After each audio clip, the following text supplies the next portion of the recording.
de Strasbourg-Saint-Denis, avec toute une pléiade d'intervenants de diverses qualités. Et une question que j'ai posée, qui n'a d'ailleurs pas été suffisamment développée parce qu'il se faisait tard, c'est est-ce que l'on passe du féminin au masculin ou du masculin au féminin? Et bon, il est évident que les gens ont répondu un peu n'importe quoi, mais l'idée c'était de savoir quel était le point de départ. Alors beaucoup étaient favorables à l'idée que c'était le masculin et que le féminin ne faisait que le prolonger, enfin ça n'allait pas beaucoup plus loin.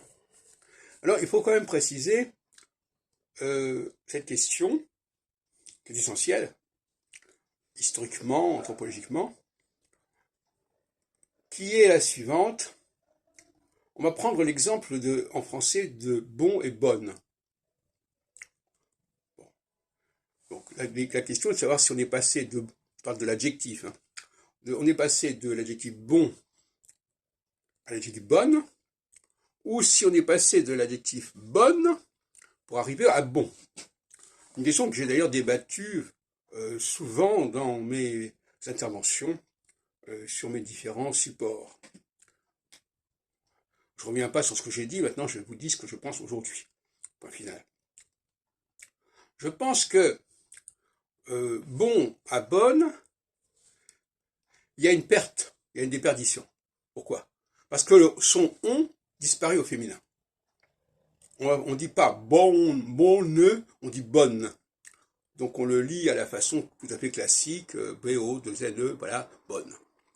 Mais au masculin, on ne dit pas bonne, on dit bon. C'est d'ailleurs le défaut qu'ont les Allemands. Ils ont le même système, mais ils n'ont pas la possibilité de prononcer le masculin autrement que le féminin. Ou l'inverse.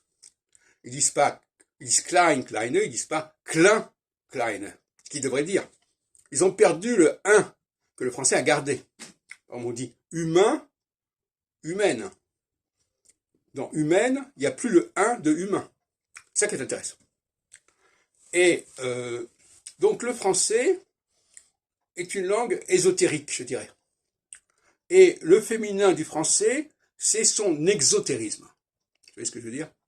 Effectivement, il y a une perte de ces sons très mystérieux que sont le on, le en, le un, hein, qui disparaissent au féminin. Sauf que, dans un certain nombre de cas, ça c'est une perte des codes, dans un certain nombre de cas, on garde malgré tout le son masculin au féminin. On va dire grande, grand et grande. On va pas dire grand et grande, comme on devrait le faire. Hein, comme bon et bonne. Bon, donc alors certains vont dire, ah ben oui, vous voyez bien, ça marche pas. Si, ça marche, mais il y a des corruptions, il y a des altérations, il y a des codes qui se perdent, c'est tout simplement.